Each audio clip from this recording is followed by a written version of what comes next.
Hi, my name's John Dick, and I'm here to explain to you how unarmed combat works in SCUM. Without further ado, let's get started. The unarmed combat in brawling has 4 different skill levels of expertise that the players can reach, starting from no skill level up to advanced skill level.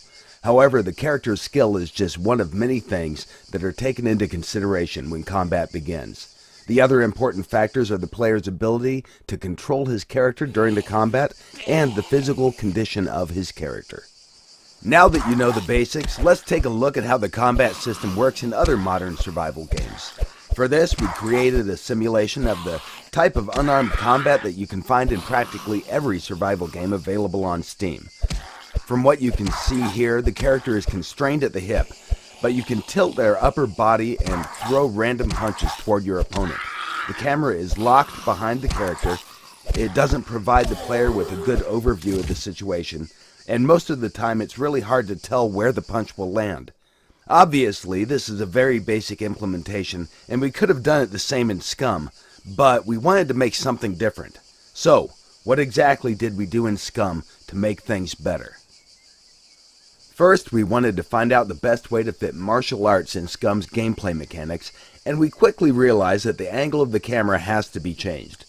The free camera view not only provides players with a better overview of the situation, it also helps when you have to engage multiple opponents at the same time. The game also provides a first-person perspective camera for the combat mode, and everything works well there too. Once you enter combat, you'll be able to perform different moves and attacks. For example, you can try to circle around your opponent and control the fight from a distance. During the combat, you can defend yourself or attack. From defensive moves, you can use block or dodge, and from the attacks, you can choose kicks, punches, and combo moves. A dodge is used when you want to outmaneuver your opponent and then strike back in a counterattack with a different combination of punches and kicks. With the left mouse button, you can perform punches. With the right mouse button, you can do kicks. Combos are performed by pressing a combination of keys, followed by left or right mouse button, depending on whether you want a punching or kicking combo. The skill level of your character will define types of moves your character will use during the combat.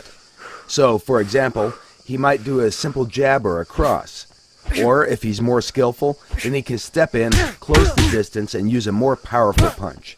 Combos are special attack combinations that inflict more damage than a normal punch or kick, but they also drain stamina at a faster rate. The best way to use a combo is against a dodge or a block, and if you perform the combo successfully, you'll increase the chance for a knockout. Along with the skill level, the character's attributes will also influence the outcome of the fight. Strength, constitution, and dexterity are attributes that the player chooses during the character creation process. But once the game starts, these parameters will gradually change depending on the character's diet, metabolism level, actions players take, and overall health status of the character. That will, of course, be reflected on the character's speed, endurance, and strength during the battle. With proper diet and workout, it's possible to boost all these attributes to their maximum values. The only exception is the intelligence attribute, which will stay the same or drop down if, for example, a character gets shot in the head. In the current presentation, you can see different skill levels and how they will be represented in the game. Our plan is to make different sets of animations for each skill level to allow players to visually recognize the skill levels of their foes. This is still a work in progress, and it will not be included in the early access version of the game. Everything that your character carries in the game will have an impact on how you will perform in the combat. Heavy gear will make your moves slow and sluggish, and it will drain your stamina more quickly. It's recommended that you drop excessive weight before you enter a fight. The combat skill can be effectively used against other players, NPCs, and it can be used against animals too. Although we do not recommend you attack bigger and more dangerous animals unless, of course, you're sure that you can beat them or outrun them.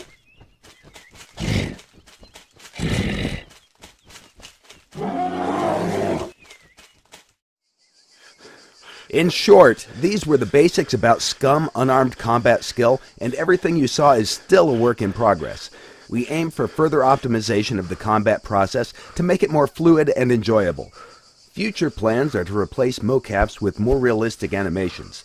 to make hit reactions for blocks, and because our system is modular, once everything is set up, we plan to include other martial arts as additional combat skills that players will be able to choose.